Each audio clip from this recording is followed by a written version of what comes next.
Deuteronomio capítulo 12, por favor. Ahí vamos a estar hoy. Quiero que leamos los primeros versículos de ese capítulo el día de hoy.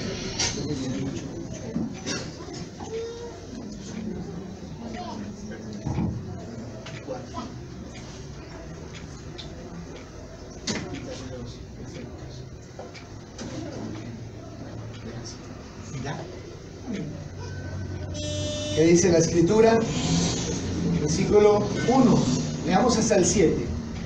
Estos son los estatutos y decretos que cuidaréis de poner por obra en la tierra que Jehová, el Dios de tus padres, te ha dado en posesión, todos los días que viváis sobre su suelo.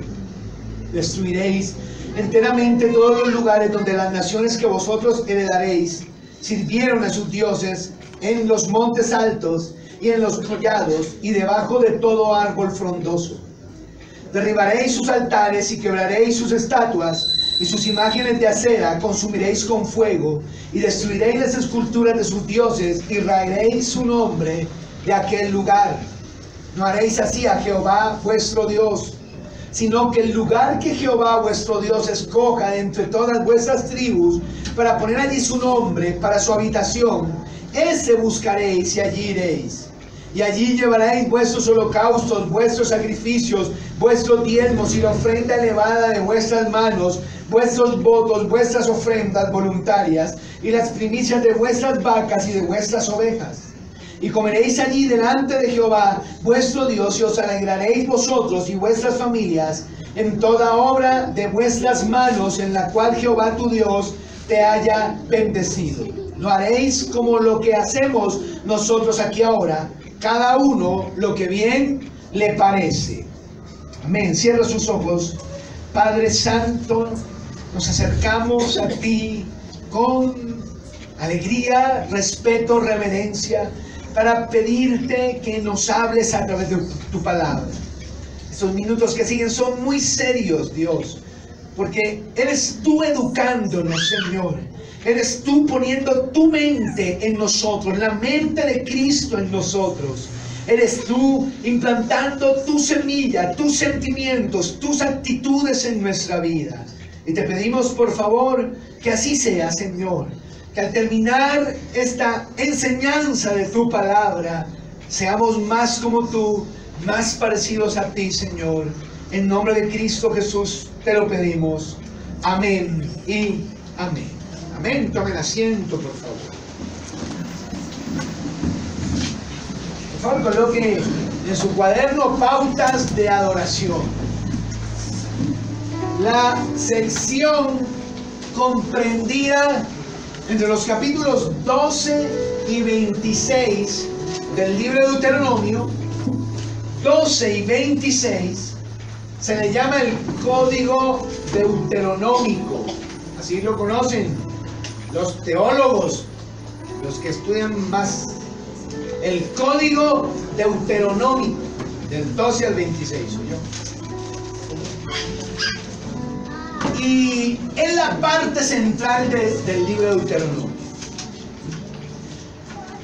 Contiene grandes secciones divididas así. Vamos a ver en estos miércoles que siguen, con el favor de Dios, del capítulo 12 hasta el capítulo 16, más o menos, 16, la mitad del 16, leyes sobre la vida religiosa. Eso contienen esos 4 capítulos. Para los que toman nota, ¿no? Interesante que lo hagan. Luego, del 16, la mitad del 16 más o menos, hasta la mitad del 18, leyes sobre las instituciones sociales. O sea que ahí se va a hablar acerca de los jueces, leyes para los jueces, leyes para los reyes, leyes para los reyes, dije, sí, leyes para los reyes, leyes para los profetas, leyes para los sacerdotes. Eso contienen más o menos esos 2 capítulos. Luego una tercera gran sección contiene derecho criminal, familiar y social, o leyes para la familia, para la sociedad y en contra de los criminales. Y eso usted lo va a ver del capítulo 19 hasta el capítulo 25. Y para terminar, luego el capítulo 26 es una exhortación. Algo similar nosotros habíamos visto cuando estuvimos en Éxodo. ¿Usted se acuerda? No sé si lo haga, pero una vez se dictan los mandamientos en Éxodo capítulo 20, los capítulos que siguen se le llaman el Código de la Alianza. ¿Ah? ¿Y qué sigue en el Código de la Alianza? Es como la explicación, la particularización de cada uno de los mandamientos. Va a explicar cómo se deben vivir cada uno de los mandamientos, pues, en aquella sociedad. Y algo parecido tenemos aquí. Hasta el capítulo 11 hemos tenido una sesión de exhortaciones, de hablar de lo que es lo más importante, el amor a Dios, la pasión y esto. Y luego viene esta parte que sigue de leyes, y esas leyes lo que buscan es explicar cómo debe vivirse todo eso que hasta este momento se ha visto, hermanos. Amén. Ahora, particularmente el capítulo 12, que es donde vamos a estar, nos va a hablar de la adoración. Dijimos que del 12 al 16 hay leyes sobre la vida religiosa. Pues bien, el capítulo 12 nos va a hablar sobre la adoración, el culto, cómo se adora a Dios, cómo se le rinde culto a Dios. Y ahí, entre todos esos versículos que leímos y algunos más adelante, usted va a encontrar algunas pautas importantes acerca de cómo debemos adorar a Dios, cómo debemos rendirle culto a nuestro Señor, ¿no? Amén. Y vamos a ver hoy tres sencillas cosas sobre eso. La primera cosa está en el verso 5. Quiero que lo lea conmigo. Dice: sino que el lugar que Jehová vuestro Dios escoja de entre todas vuestras tribus para poner allí su nombre para su habitación, ese buscaréis y allá iréis. Versículo 7 dice: y comeréis allí delante de Jehová vuestro Dios. ¿Qué quiere decir esto? Lo que quiere decir esto es que cuando ellos llegaran a la tierra prometida, no podían tener varios santuarios, varios lugares donde ellos fueran a rendir adoración a Dios, sino que solo iba a haber un lugar, solo un sitio, ¿ah?, donde ellos podían ir a hacer eso. Podían ir a rendir culto, sacrificio, incienso. Un solo lugar donde el arca del pacto, recuerda el arca del pacto, ojalá la recuerde, ¿no? El arca del pacto estuviera, solo un lugar nada más. A lo largo de la historia de Israel, ese lugar varió mucho, ¿no? Entre otros, por ejemplo, estuvo en Mizpa, el santuario estuvo en Mizpa, o Mizpah, ¿cómo era eso? Bueno, que me digan. Mizpa. Luego, en Silo, no sé si lo recuerde, eso lo vamos a ir viendo con los capítulos. En Silo, para terminar siendo Jerusalén, que ahí estaba el templo, ahí estaba el arca.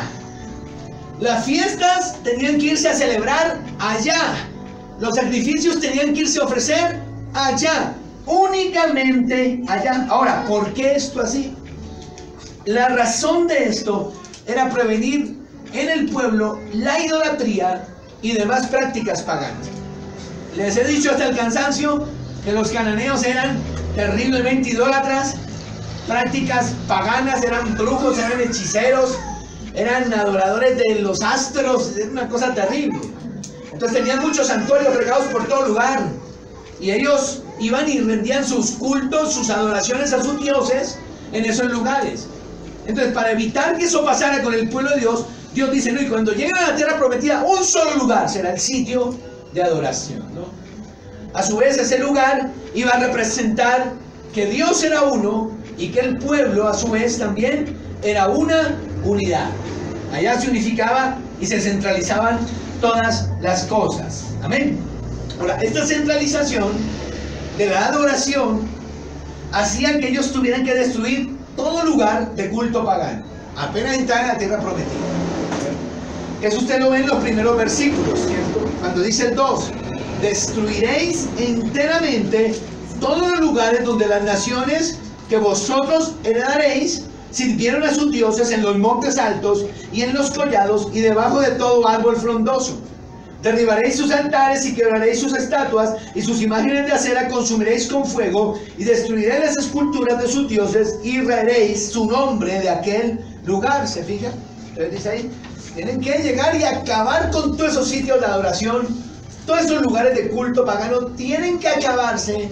Y todo eso era preveyendo que algún israelita le diera por decir, bueno, aquí adoraban a Baal, pero no importa, yo aquí esto lo vuelvo altar para Dios. No importa, aquí adoraban a Acera, pero no importa, esto aquí yo lo vuelvo un altar, aquí yo ofrezco mis sacrificios. No, eso no se puede. Entonces tenían que destruir todo. La arqueología nos dice, ha descubierto este tipo de sitios que describe aquí el versículo 2 y 3. Y nos dicen cómo eran los lugares. Varias características para que lo tengan en cuenta. Número 1, muchos de esos sitios quedaban en montes, en montañas. Hagan cuenta, Monserrate y Guadalupe. Así, allá iban y colocaban el altar. ¿Y por qué eso? Porque creían ellos que entre más alto, más cerca de Dios iban a estar. O más cerca de ese Dios iban a estar. Figúrese eso. También esos sitios, tal cual lo dice aquí la escritura, también lo dicen los arqueólogos, los ubicaban en bosques o en lugares frondosos, ¿no? Para, no sé, la cuestión era la potencia de la naturaleza, la potencia divina de la naturaleza, más o menos ese era como el concepto que tenían ahí. Entonces iban y colocaban aquí. Construían una especie de cerco de piedra al que llamaban haram en hebreo. Haram, que quiere decir sagrado. ¿Por qué? Porque separaban, ese cerco de piedra lo que hacía era separar ese sitio que era sagrado del resto que era pues, que no era sagrado. También, dentro de ese lugar, de ese sitio que habían encerrado en piedra, estaba el altar y unas estelas verticales, haga cuenta una columna, a la que llamaban Masebot en hebreo, Masebot, así. Y así también distintas imágenes de sus dioses en estos lugares. Entre ellos la imagen que aquí se nombra de Acera.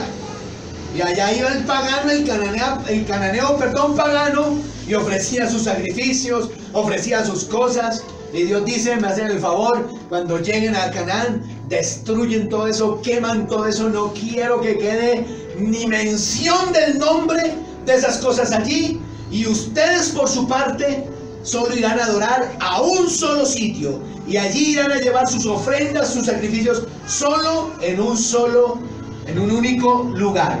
Amén. Ahora, ¿y eso qué a nosotros? Eso está bonito como historia, eso está bonito como información para nosotros que amamos a Dios, nos interesan todas esas cosas. Pero, ¿y a nosotros cristianos, cómo nos sirve eso en la vida práctica? Entonces uno se acuerda de una historia en los evangelios, donde una mujer le hace la pregunta a Jesús sobre en qué lugar se debe adorar. ¿Cierto? ¿Sí se acuerda la historia o no? Juan capítulo 4, mírelo conmigo un momento, verso 20. Juan capítulo 4, el verso 20. Porque esto cambió un poco, para ellos era allá, pero para nosotros los creyentes pues ha cambiado, esta situación ha cambiado. ¿Viste? Versículo 20.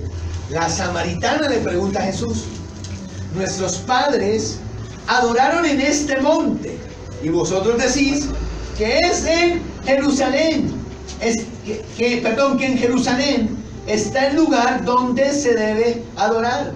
¿Y usted sabe por qué los judíos odiaban? ¿No se hablaban con los samaritanos? Bueno, eso tuvo que ver allá, una historia por la época del destierro y eso. Ahí se dividieron, bueno, mejor dicho. Pero el punto era que los samaritanos tenían su propia Torá, tenían su propio lugar de adoración, pues adoraban a Dios, sí, pero tenían su propio lugar de adoración, su propia Torá, como que una religión aparte del judaísmo que podemos llamar puro. Entonces por eso la mujer le pregunta eso a Jesús, le dice, bueno, nosotros los samaritanos nos decimos que aquí es donde debemos adorar, pero ustedes los judíos dicen que es en Jerusalén, que es allá en el templo donde hay que ir a adorar. Esa es la pregunta, ¿se fijan? Que le hace uno acordar de esto que se dice en Deuteronomio 12. Entonces Jesús le dijo, mujer, créeme, que está llegando la hora en que ni en este monte ni en Jerusalén adoraréis al Padre. O sea, Jesús le dice, eso ya no tiene que ver con un lugar. O sea, tranquilícese, no es ni aquí ni en Jerusalén, tranquilícese, mujer.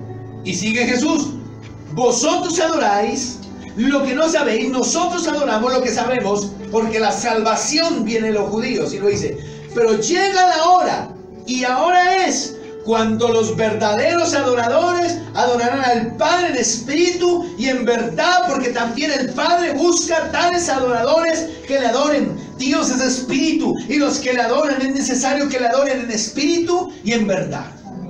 ¿Nota la respuesta de Jesús? Ella le está preguntando por un lugar y Jesús le dice, ya no hay lugar. Ahora ustedes van, la verdadera oración se da en cualquier lugar, porque es en espíritu y en verdad. No tiene que ver con un sitio. Usted puede ir a adorar en su casa, en el monte allí, en un lugar abierto, en el Transmilenio, donde sea, ahí uno puede adorar. No tiene que ver con el lugar, sino con cómo lo hago. Y tiene que ser una adoración espiritual y verdadera. ¿Sí me van a entender, hermanos? No, es que yo espero los domingos para venir a adorar a Dios en la iglesia. Pues no. Aquí también venimos a adorar a Dios. Y no es que sea absolutamente necesario venir aquí para adorar a Dios. Por otras razones es necesario congregarse. Pero no porque usted diga, es que solo en la iglesia Dios me oye, o es que solo en la iglesia yo puedo adorar a Dios. No, en cualquier sitio, en cualquier lugar, está diciendo Jesús, ustedes pueden adorar. Porque no tiene que ver con un sitio, sino con la actitud del corazón, con la sinceridad, con la verdad, con el espíritu. Con eso es que tiene que ver la verdadera adoración. ¿Me hago entender, hermanos? Así que tranquilícense. Amén. Segunda pauta que vemos ahora. La adoración es con nuestros bienes, ¿verdad? Deuteronomio 12, 7 al 11. Deuteronomio 12, de nuevo, ahora el verso 7 y el verso 11. Deuteronomio 12, 7 y 11. A ver, ¿qué dice el 7? Dice, y comeréis allí delante de Jehová. Cuando dice comeréis allí, se refiere a ese santuario único, ¿no? Ahí. Entonces dice, y comeréis allí delante de Jehová, vuestro Dios, y os alegraréis vosotros y vuestras familias. Ay, no, es el 6, hermanos, qué pena. Dice, y allí llevaréis, o sea, allí es a ese santuario, dice, llevaréis vuestros holocaustos, vuestros sacrificios, vuestros diezmos y la ofrenda elevada de vuestras manos, vuestros votos, vuestras ofrendas voluntarias y las primicias de vuestras vacas y de vuestras ovejas. Ahora el 12. Y os alegraréis delante de Jehová vuestro Dios, vosotros, vuestros hijos, vuestras hijas, vuestros siervos y vuestras siervas. Y, no, tampoco era ese, era el 11, hermano. Pero ¿qué me pasa? Es el 11. Y al lugar que Jehová vuestro Dios escoja para poner en él su nombre, allí llevaréis todas las cosas que yo os mando, vuestros holocaustos, vuestros sacrificios, vuestros diezmos, las ofrendas elevadas de vuestras manos y todo lo escogido de los votos que hayáis prometido a Jehová. Ahora sí. O sea, era el verso 6 y el verso 11. Por favor, corríjanme, ¿sí? Cuando me vean así. Miren, ¿lo nota? La adoración tiene que ver con nuestros bienes. Cuando yo leí eso, dije, pero esto parece Iglesia de la Prosperidad. ¿Cuánto? Holocaustos, ofrendas, ¿qué más era? Diezmos, ofrendas elevadas. ¿Qué más? Votos, ofrendas voluntarias, primicias, si pedías. Y cualquiera dice, no, si pide, ¿no? El punto es que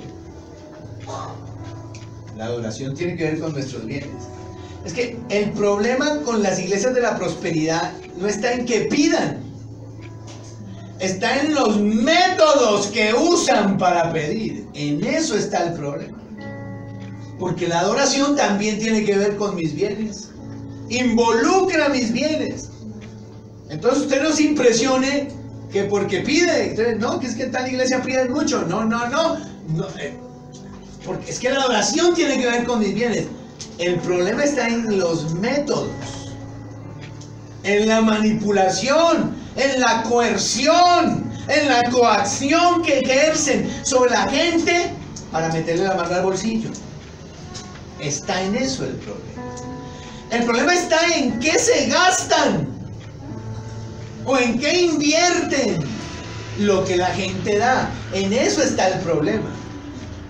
Pero no en sí en el hecho de que pidan y digan, bueno, hay que dar para Dios y hay que ser generosos con el Señor y vamos a traer nuestras ofrendas al Señor. En eso no está el problema. Porque una iglesia de sana doctrina también lo puede hacer. El problema está, le reitero, en los métodos y en qué se invierte ese dinero. ¿Ok? Pero le digo aquí una cosa. Holocausto. ¿Recuerda que era un holocausto? Los que hicieron el estudio levítico conmigo. Era una ofrenda que se quemaba totalmente en el altar. No quedaba nada para nadie. Todo era para Dios.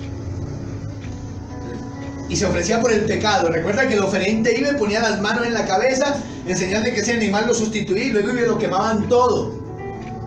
Para el perdón del pecado de ese israelita. Luego hablan de los diezmos.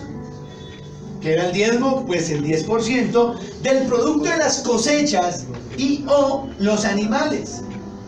O sea, el diezmo no se daba en plata, si se fijan. No era dinero, el diezmo no era dinero, era en productos, pues. En especies, ¿sabes? Y si se da cuenta más adelante, el israelita lo llevaba al templo, ¿cierto? Allá se hacía un rito, una cuestión así, pero parte de ese diezmo se lo comía él con su familia. Esto es bueno aclararlo, ¿cierto? Porque usted siempre va a ver como una controversia y ahora por eso en las redes sociales se ha levantado mucho eso de que los diezmos no son del Nuevo Testamento, los diezmos son del Antiguo Testamento, los cristianos tienen que andar diezmando. Y yo digo amén.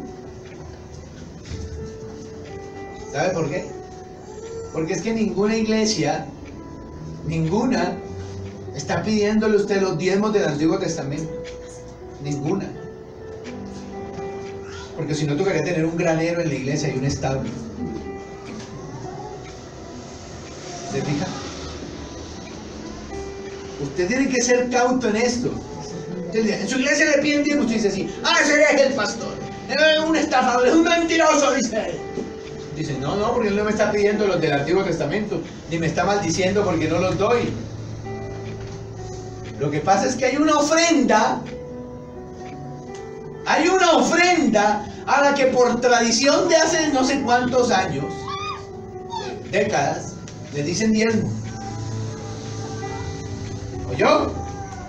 Es una ofrenda a la que le pusieron ese nombre, diezmo, pero no es el diezmo del Antiguo Testamento. Es una ofrenda a la que le llamaron así. Amén.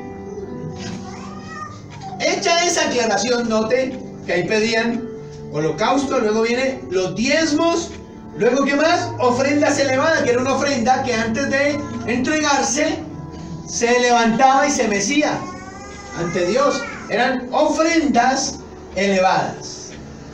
También habían ofrendas que llamaban votos, que era una ofrenda votiva, creo. Sí, votiva.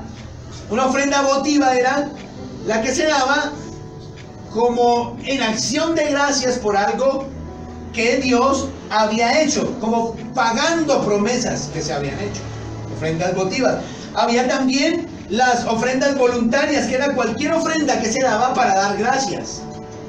Y también estaban las ofrendas de primicias.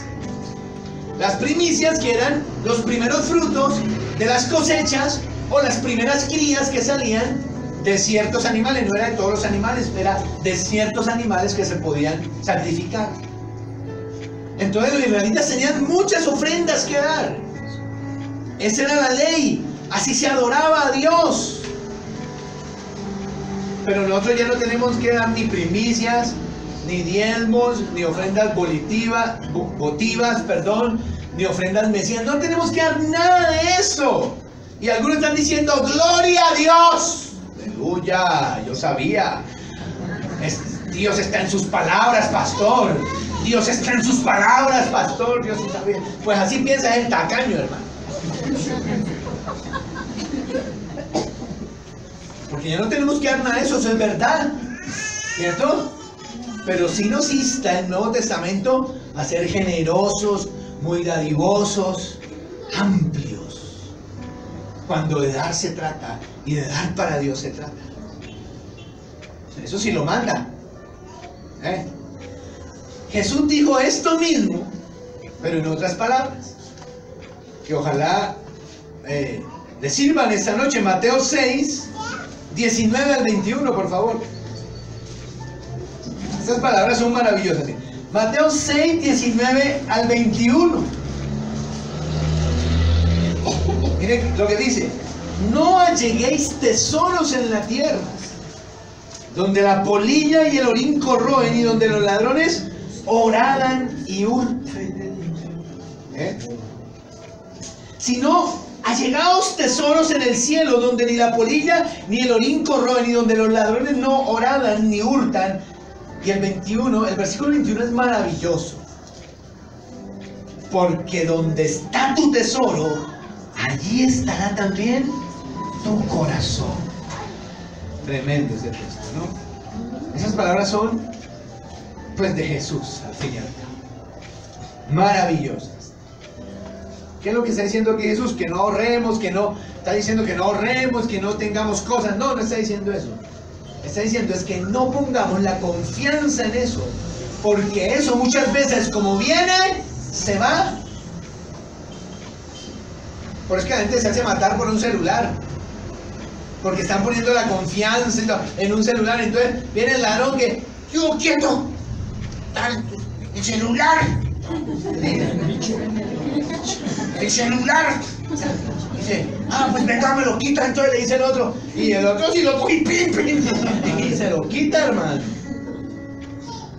Porque tiene, donde está su tesoro, ahí está su corazón. Porque tiene su confianza en eso. O sea, Jesús no está diciendo aquí no ahorren, no prevean para el futuro, no es que no se van a comprar nada, van a ser Dios un puente por allá. No, no está diciendo eso. Pero está diciendo, no pongan su confianza en eso. No ahorren así, ahorren para esta vida, porque en cualquier momento eso se pudre, se meten los ladrones y lo roban. Pero dice, pero háganse tesoros en el cielo. ¿Y cómo se hace unos tesoros en el cielo?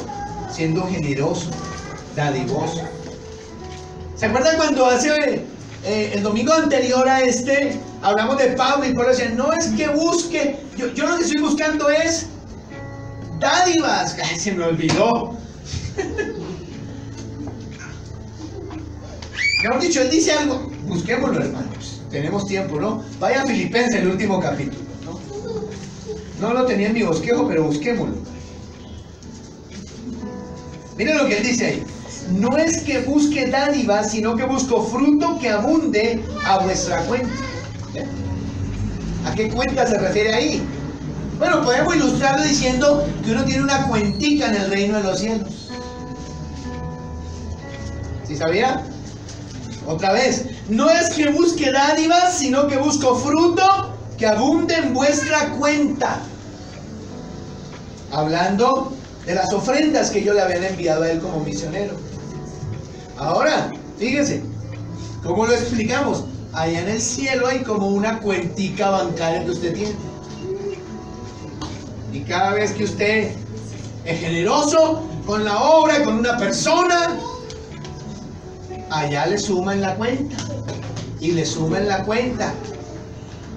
Y es como que cuando usted pide, es de esa cuenta que le devuelven. Pero hay unos que esa cuenta está sobregida. Como la mía. Sí.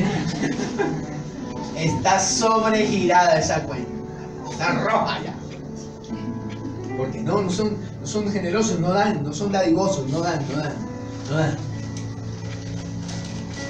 De eso hay un cuento que dice que llegó un tipo al cielo allá y entonces... Bueno, como usted sabe, aquí a todos le hemos preparado un lugar de habitación, ¿no? Uy, el tipo dijo, ¿verdad? Sí, dijo, sí. Dijo, bueno, entonces, de acuerdo a lo que usted haya mandado de la tierra para acá, así es su casa aquí. Y entonces lo llevó el ángel así por el cielo y una mansión de esas con piscina y toda la cosa y sí, 8 baños, 10 cuartos, todo eso que uno es. Y el tipo se emocionó y dijo, esta es mi. Dijo, no, esta no. Ah, bueno, y entonces, bueno, el trato más bajo, se lo llevaron. Y había una casita así, póngale así como esas de las 170, así. Y él dijo, esta sí es mi casa, ¿verdad? Tampoco. Luego lo trajeron aquí para Terra Grande, hermano. Y él dijo, bueno, yo me conformo con una casita de Terra Grande, ¿sí? Cajita de fósforo, todo. No importa, yo me conformo. ¿Sí? Y ya tipo de entrar, el ángel le dijo, no, tampoco es. ¿Cómo va a ser? Se lo llevó para Cazuca. Y le mostró la casa y le dijo, es que con lo que usted mandó de abajo, no alcanzó para más. Eso ilustra muy bien lo que quiere decir esto. Entonces, el Señor dice, no se hagan tesoros acá, háganse tesoros allá. Allá nadie se lo roba, allá no se pudre. Y donde esté su tesoro, allí estará ¿qué? Su corazón. La generosidad es una evidencia del lugar que Dios ocupa en nuestro corazón. ¿Ah?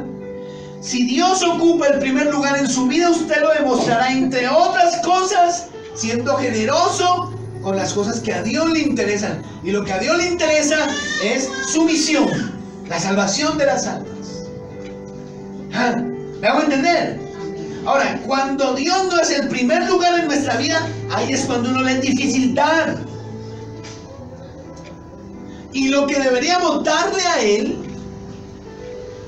se lo damos a aquello que sí constituye nuestro ídolo en el corazón. En otras palabras, la pregunta es, ¿en qué se gasta usted lo que le corresponde a Dios en su vida? Usted sabe que tiene que ser generoso. Unos aquí dan el 10%, otros dan el 2%, otros dan el 15%, otros dan el 20%, así les nace en su corazón, así lo hacen. Todos sabemos que una parte de nuestro tesoro tiene que ser para Dios. Porque la adoración involucra mis bienes. Yo lo sé, pero hay gente que no, que aunque lo sabe no lo hace. Entonces, ¿qué es lo que pasa ahí? Tiene que preguntarse, ¿en qué me gasto lo que se supone es para Dios? ¿Qué cosas? Y eso es lo que constituye nuestro ídolo, nuestro primer lugar. ¿Sí me van a entender, hermanos? Entonces, algunas personas piensan que la adoración tiene que ver solo con cantar y con una cosa así muy espiritual y nada más. Pero note que aquí se nos está enseñando que la adoración tiene que ver también con mis bienes. Yo demuestro mi amor, el primer lugar que Dios tiene en mi corazón, con mi dinero también. Y espero que le haya quedado claro que pedir ser generosos, que una iglesia pida que la congregación sea generosa, no está mal. Lo que está mal es el método que usa y en qué se gasta lo que esa congregación da. En eso está el problema. ¿Sí?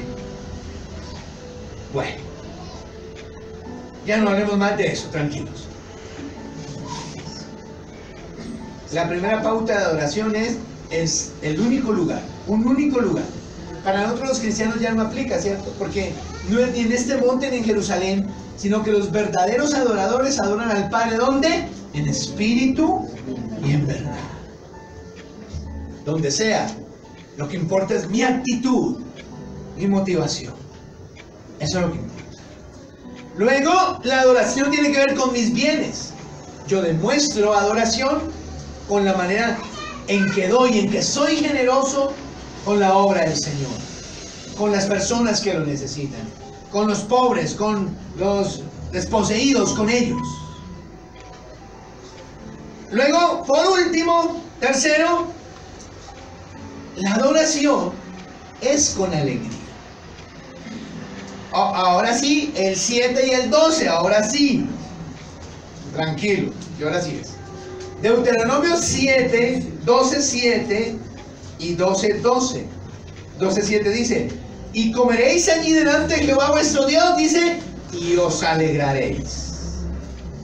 Y ahora el 12 dice: y os alegraréis delante de Jehová. ¿Ya? O sea que la adoración tiene que ser como alegre, con alegría. Ahora, fíjese, y quiero que se saque eso de su cabeza, que adoración no es solo cantar. ¿Ven? ¿Ok? Adoración es su servicio a Dios también. Lo que usted hace para Dios, eso es adoración. Y cada vez que usted se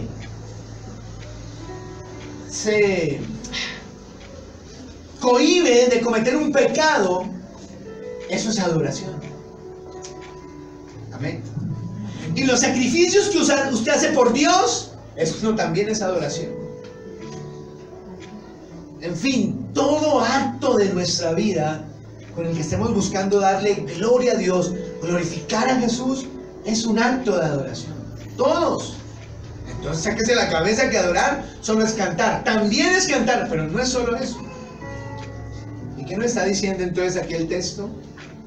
Me está diciendo que cuando ese israelita fuera a ese santuario único y fuera a llevar sus ofrendas, su holocausto, su diezmo, fuera a llevarlo allá, tenía que convertir ese acto en una celebración, en una fiesta. ¿Me hago entender, hermanos? Ahora mire qué principio importante tenemos aquí entonces. Mire qué principio importante. Va a servir a Dios, hágalo con alegría. Yo sé que cuando uno se está cohibiendo de un pecado que le gusta mucho hacer, pues eso no produce mucha alegría. Pero piense que debe hacerlo con alegría. Porque es un acto de adoración. La adoración tiene que ser alegre. Ay, pues yo no me voy a fornicar más por allá porque a veces me voy para el infierno y Dios parece que es como el médico, le quita a uno todo lo que a uno le gusta. Que no coma dulce, que no coma fritos, que todo lo que a uno le gusta lo quita el médico. Así parece Dios, todo lo que a uno le gusta se lo quita. Entonces pues sí, yo dejo de fornicar porque si no voy para el infierno y pues, ya que, pero no, así no, así no. Señor, no me gusta, sí, no me agrada, pero lo voy a hacer con gusto para ti, porque es para ti, Señor, que lo estoy haciendo. Y cuando lo hagan madrugar algo en la iglesia, no se levante a las 5 de la mañana del domingo limpiándose todo así.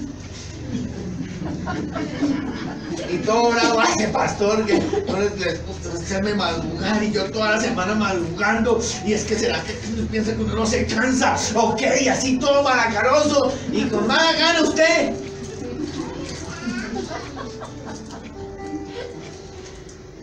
No haga nada. No haga nada, ¿para qué? La adoración tiene que ser con alegría, porque es para Dios. ¿Oyó? Es para Dios. Mi alegría demuestra mi nivel de adoración y de amor por Dios en mi corazón. La alegría solo es una señal externa de una pasión interna que tengo por Dios. O sea, si usted ya no le está sirviendo al Señor con alegría, por favor vaya, hágase un ayunito y piense en eso. Y si usted ya no ofrenda con alegría, vaya, hágase un ayunito y piense en eso. Y si usted ya no está cohibiéndose del pecado, alejándose del pecado con alegría y con gozo, vaya, hágase un ayunito. Y si lo que le toca sufrir por Dios no lo está sufriendo con alegría, como los apóstoles recuerdan, entonces vaya, hágase un ayunito, reflexione, porque esa no es la idea. No es que no sirva lo que está haciendo, claro que sirve, pero esa no es la idea. La idea es que, como yo amo a Dios, tengo pasión por Dios y por eso hago las cosas, lo haga con alegría. ¿Me hago entender? Es que pasan los años, ¿verdad? Y pasan los años y uno se le va olvidando todo esto. Y se vuelve costumbre, y se vuelve religión nomás. Se vuelve una monotonía. Ya ponen un robot y se le olvidan las motivaciones. Y se le olvida cómo deben hacerse las cosas. Y es con alegría. ¿Cierto? Diga, habla Jehová.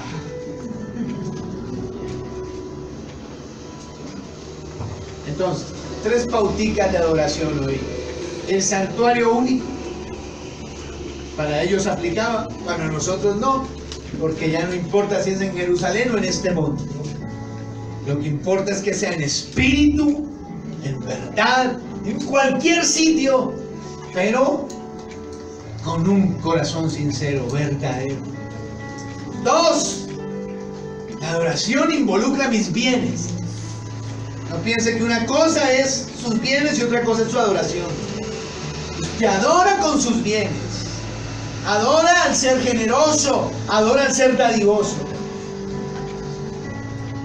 Y esa generosidad y esa dadivosidad demuestra el lugar que Dios y sus cosas tienen allá dentro de su alma.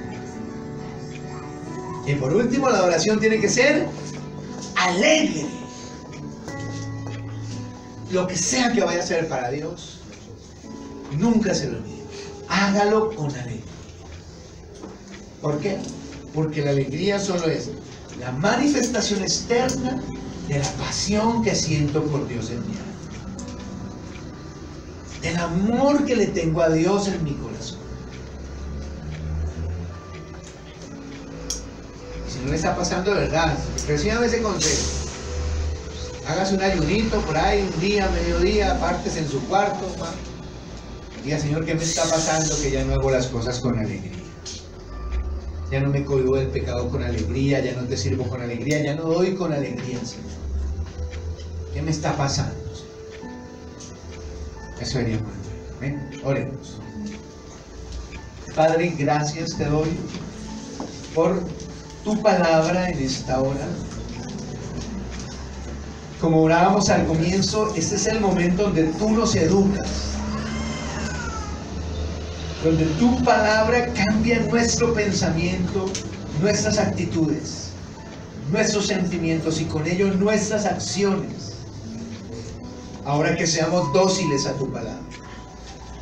Que no seamos rebeldes y que nos dejamos moldear por ella para tener la mente de Cristo, para vivir la vida de Cristo en nosotros, Señor. Te lo pedimos. Ayúdanos a ser adoradores en espíritu y en verdad, Señor. Ayúdanos a adorarte con nuestros bienes también, Señor. Y ayúdanos a que todo acto en nuestra vida con el cual estamos buscando adorarte, lo hagamos con alegría, como evidencia de la pasión que tenemos por ti en nuestro corazón. Examínanos esta noche, Señor. Mira si hay en nosotros caminos de perversión. Oh, muchas gracias te damos. En Cristo Jesús te honramos, te bendecimos. Amén y amén.